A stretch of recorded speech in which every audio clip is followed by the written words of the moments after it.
안녕하세요. 오늘은 모의고사 2회 1강 CS 개론 1번부터 15번까지 문제풀이 진행하겠습니다. 1번 문제 보시면 CS 고객만족 관련해 다음 가로 안에 들어갈 내용으로 알맞은 것은 찾는 거죠. 그래서 고객만족의 정의인데요.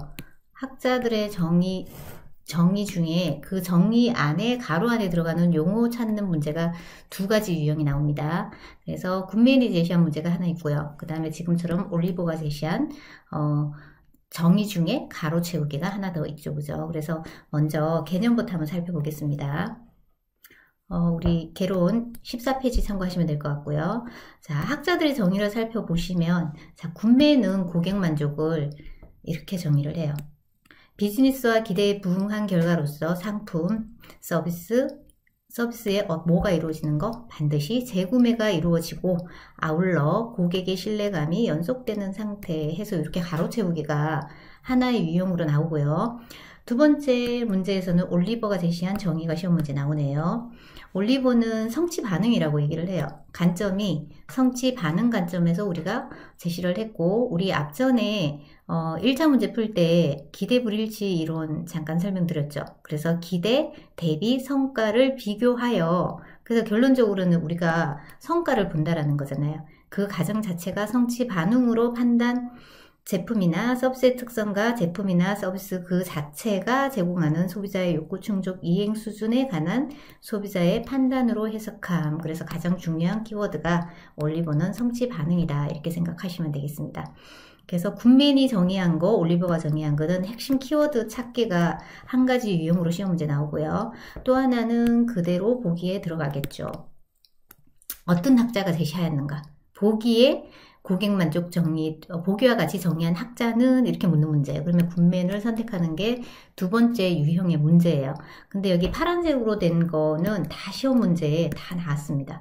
굿맨 같은 경우는 시험 문제 자주 출제되는 사람 중에 하나이고요. 올리버 같은 경우도 마찬가지로 보기에서 연결, 그 다음에 웨스트브룩과 누먼 같은 경우도 연결, 그 다음에 앤더슨 같은 경우도 똑같이 이렇게 연결하는 게 나와요. 그래서 각각의 다 기억을 해 놓으셔야 되고요. 각각 이제 학자들의 이제 정의를 살펴보면, 코틀러도 시험 문제 나왔어요. 빈도수가 좀 적긴 하지만 최근 문제에 나오는 문제이기 때문에 체킹을 하셔야 되고요.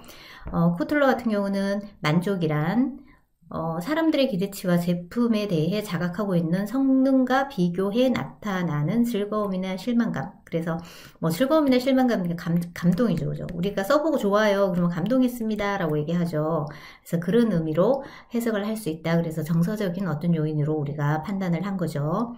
웨스트브룩과 누먼 같은 경우는 서비스 및 상품을 우리가 판단할 때는 구매, 비교, 평가 이 전체 과정에 대하여 우리가 경험하는 모든 과정을 호의적, 비호의적인 감정을 고객 만족, 불만족으로 구분하여 설명할 수 있다. 그래서 전반적인 과정을 다 봤다라는 거고요. 앤더슨 같은 경우도 보시면 이제 포괄적인 감정을 프로세스로 이렇게 설명을 하고 있죠. 그죠? 그러면 위에 거랑 거의 유사한 개념이라고 보시면 되겠습니다. 결론적으로는 다 똑같은 의미인데, 쓰는 키워드들이 조금 달라요. 그래서 그런 부분에 대해서 구분해서 기억을 해 놓으시면 되겠습니다. 여기서만 하더라도 문제가 총 가로 채우기 2문제 나왔고요. 각각 연결하는 문제 다 나왔으니까 총 학자들만 5명이죠. 5문제 플러스 2문제 총 7문제가 나왔다라는 얘기예요. 그래서 파란색이나 빨간색 같은 경우는 특히나 빈도수가 높다라고 생각하시면 되겠습니다. 그래서 1번 문제 보시면 올리버는 만족의 개념에 대하여 만족이란 소비자의 무엇으로 성취 반응으로 판단된다라고 제시하였다 해서 성취 반응을 선택하시면 되겠습니다. 2번 고객만족관리 역사와 관련해 1980년대 주요 내용에 해당되는 것은 찾는 거죠. 그러면 일단은 한번 우리 살펴볼게요. 19페이지 참고하시면 되고요. 우리나라의 고객만족 역사는 1980년대 같은 경우는 거의 무관심 단계라고 보시면 돼요. 아직 도입하기 전이죠. 그죠? 그 다음에 90년대 들어서 처음 도입을 해요. 그리고 2000년대 이후부터 우리가 모든 업종에 다 도입을 했다라고 보시면 되겠습니다. 그렇다면 1980년대는 우리나라 얘기는 없어요. 여기에. 그죠? 보시니까 없죠. 그래서 1981년도에는 스칸디나비아 항공사에서 MOT 개념을 처음 도입해서 CS 경영에 성공한 게 전 세계적으로 사례가 공유되기 시작을 했고요. 그 다음에 일본에서는 1980년 후반에 받아들이기 시작해요. 그러면 여러분들 시험 문제 나왔을 때 80년대다 그러면 우리나라 얘기가 아닌 거를 선택하시면 돼요. 그래서 유럽이라든가 또는 대표적으로 스칸디나비아 항공사 사례가 많이 나옵니다. 그리고 일본에서 도입을 했다. 이것만 기억을 해주시면 돼요. 그 다음 90년대가 되면 최초로 이제 도입하기 시작해요. 그러면은 우리가 알아야 되는 게 우리나라에서 최초로 도입한 회사, 초창기 문제에서 많이 나왔던 문제고요. 92년도에 LG사에서 처음 도입을 해요. 고객가치 창조라는 키워드로 우리가 도입을 했고요. 그 다음이 삼성이에요. 일반적으로는 우리가 삼성이 먼저 도입을 했다라고 생각할 수 있겠죠. 그죠? 그래서 신경영해서 어디에서 삼성에서 도입을 했다. 보시면 되겠습니다. 그리고 90년 중반 되면서 이제 민간 기업이라든가 공기업, KT라든가 그다음에 철도청 이런 데서 우리가 CS를 도입을 하기 시작해요. 우리나라는 일본의 어떤 CS 경영을 도입했다고 보시면 돼요. 근간에서. 그래서 초창기 CS 교육 자체가 모두 다 거의 대부분이 친절 교육으로 이루어졌다라는 거. 그래서 뭐 위스키라든가 미소, 인사 이런 교육 위주로 진행이 되었고 지금 현재는 트렌드가 굉장히 많이 바뀌었죠. 패러다임이 많이 바뀌어서 마케팅에 접목해서 교육을 많이 하고 있다 이렇게 보시면 돼요.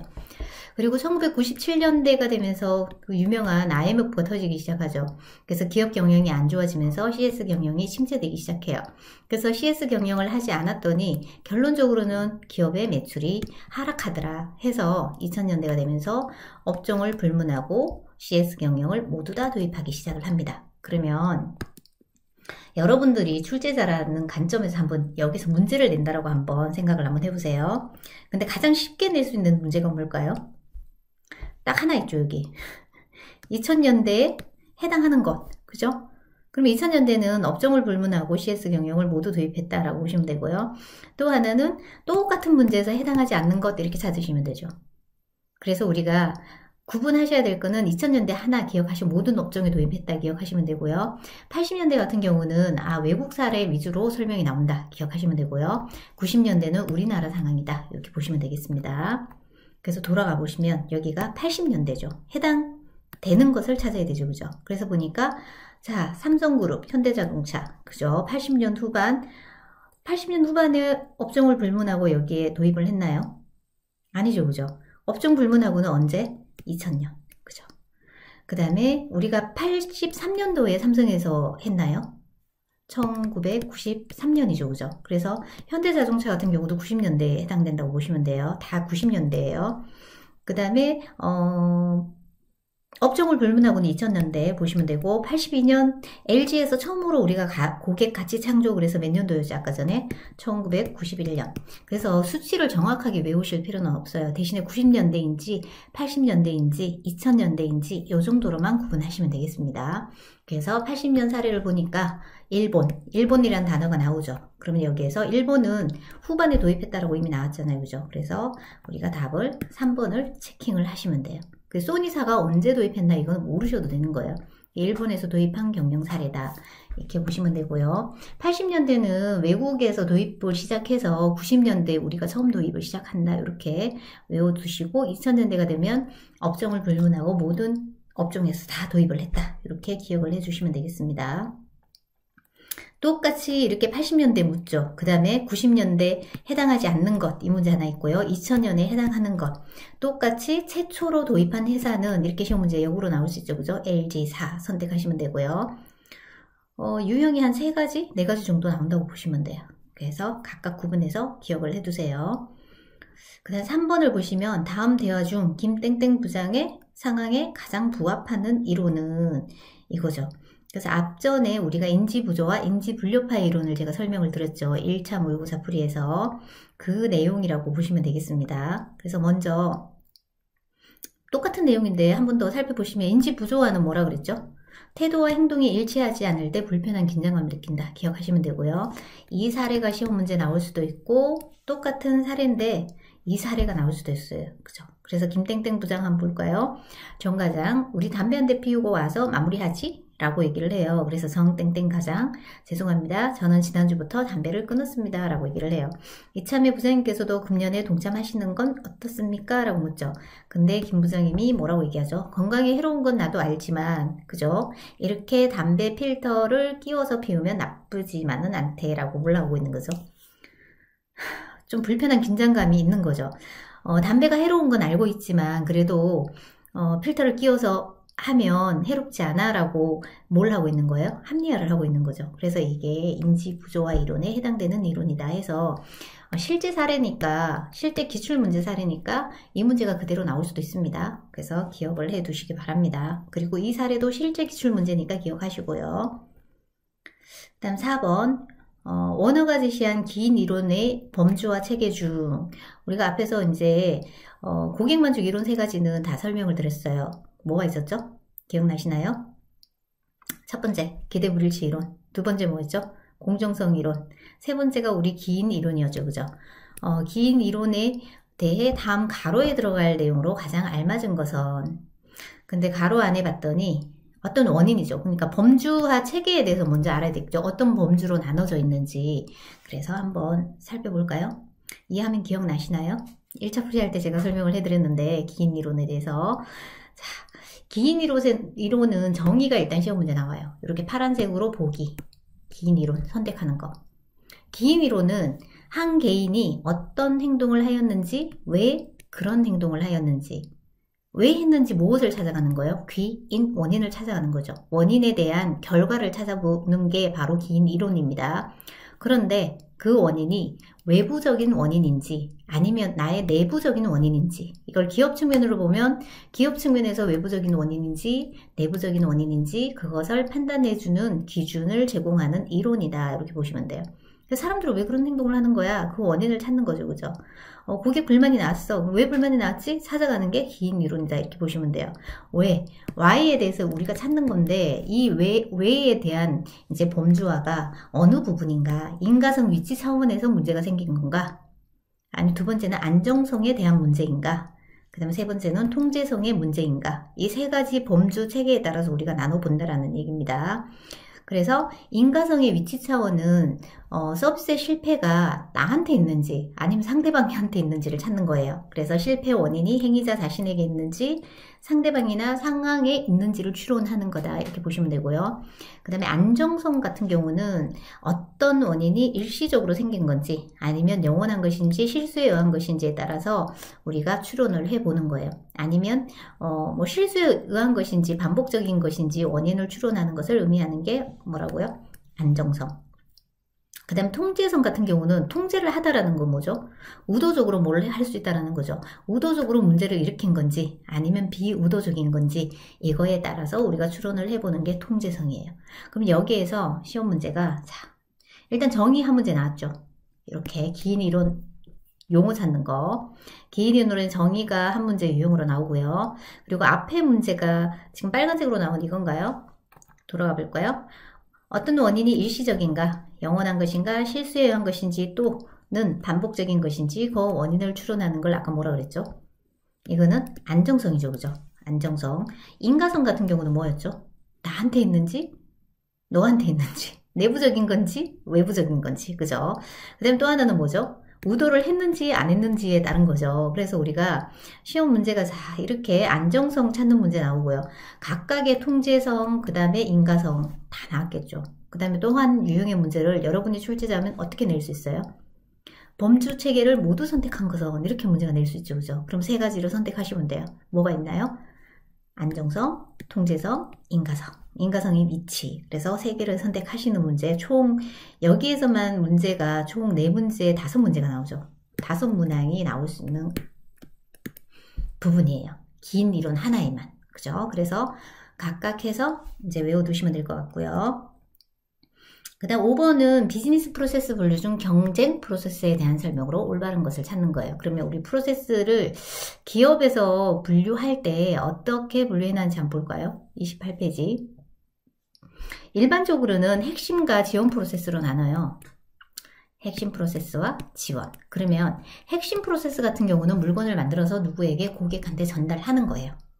기업에서 제일 중요한 거는 뭐다? 물건을 만들어서 서비스를 개발해서 누구한테, 고객한테 전달하는 거, 창출하는 게 가장 핵심이다 이렇게 보시면 돼요.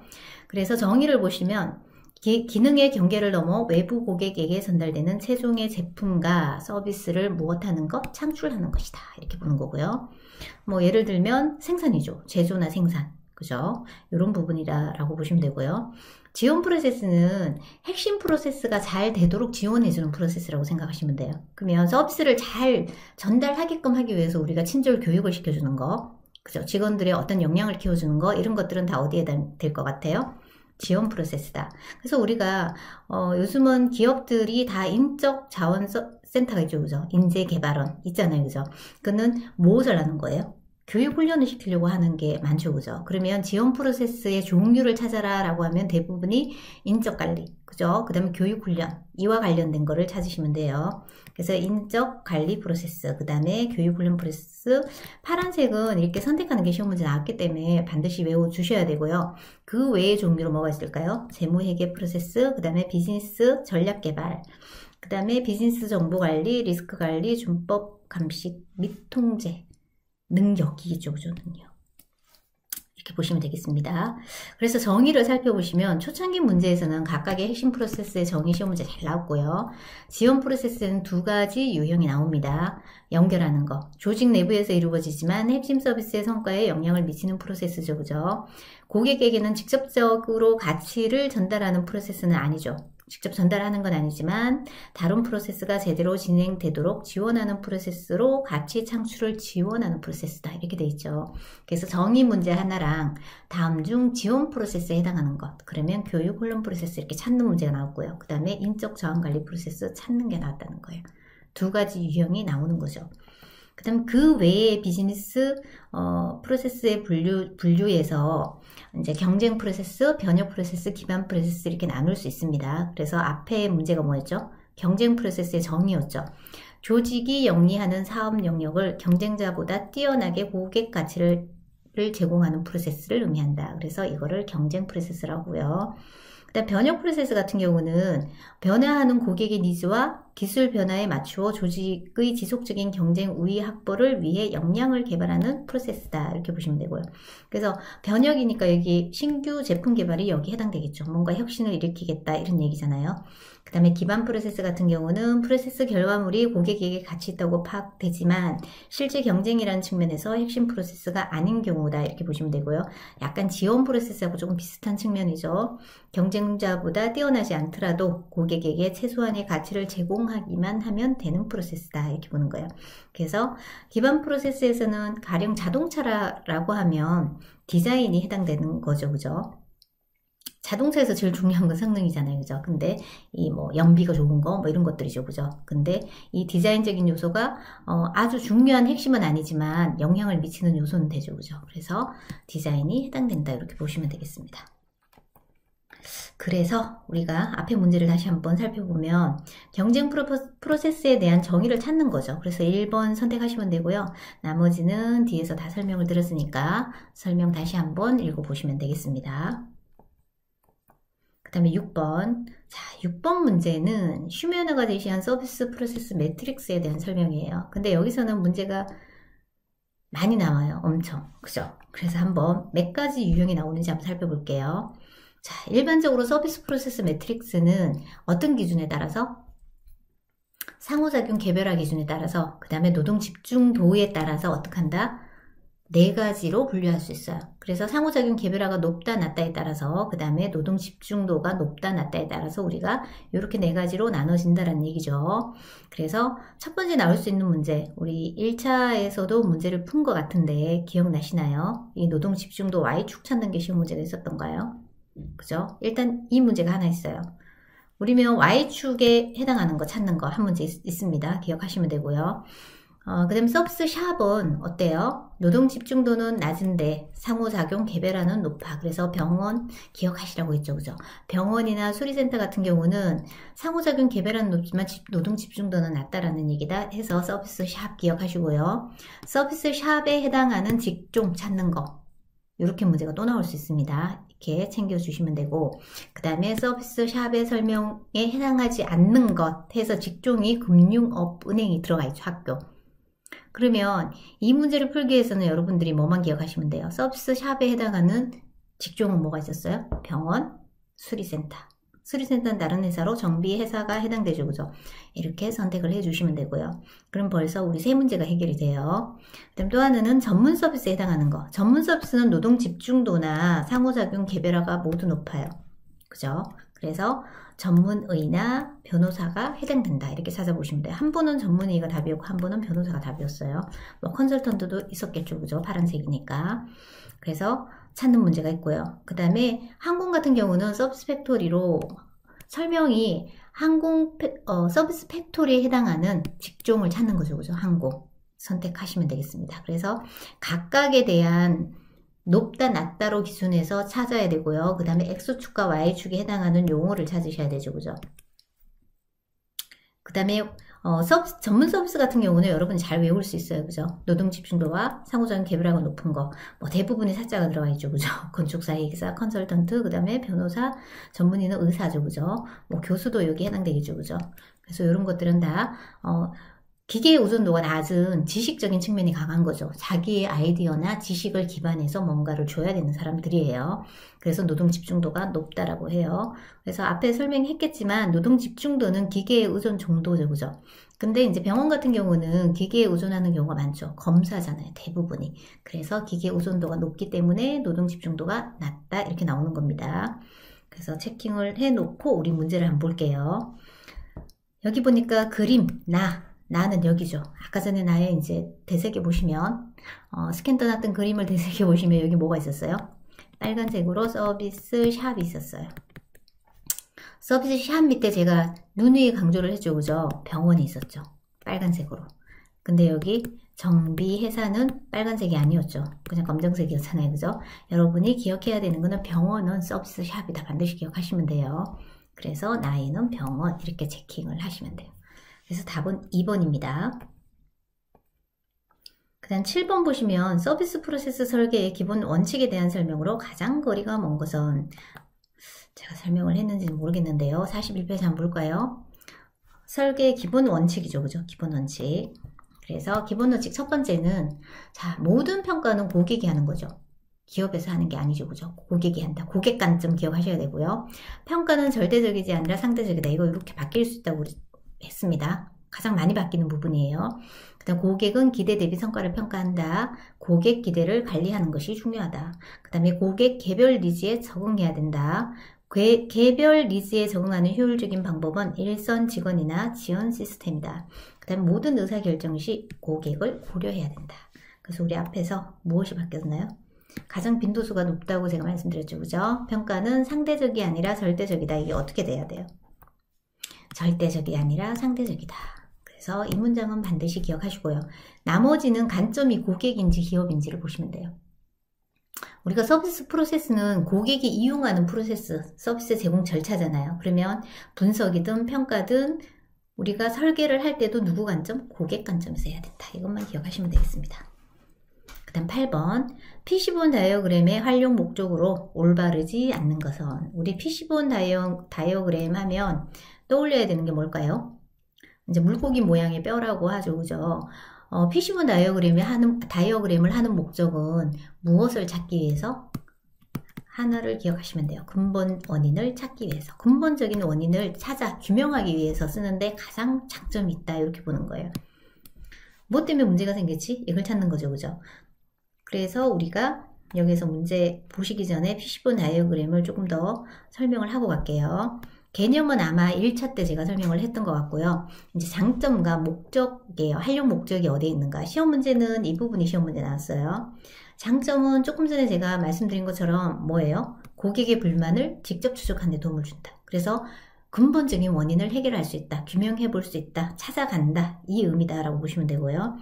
목적으로는 원인을 결정하는 거죠. 주요 원인을 결정하고 근본 잠재 원인을 결정하고 잠재된 해결 방안을 결정한다. 그 다음에 프로세스의 변화나 해결 방안을 계획하고 실행에 옮길 수 있다. 이게 가장 큰 목적이다. 활용하는 목적이라고 보시면 되죠.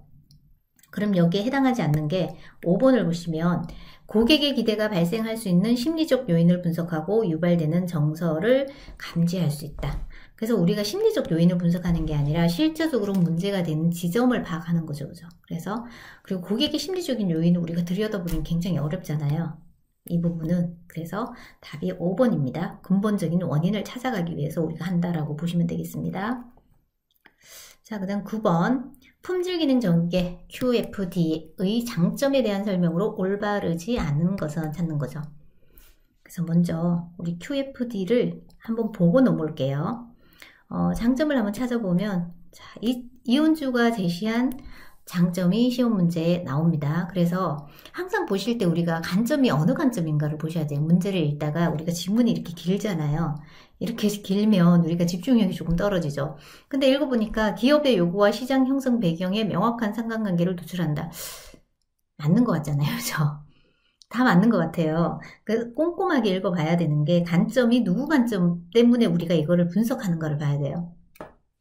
품질 기능 전개라는 도구를 쓰는 이유는 우리가 품질, 그러니까 분량을 제로화 하자는 거잖아요. 품질 좋은 서비스나 제품을 개발하기 위해서. 그죠? 고객의 불만이 나오지 않는 제품을 만들기 위해서 하는 거죠.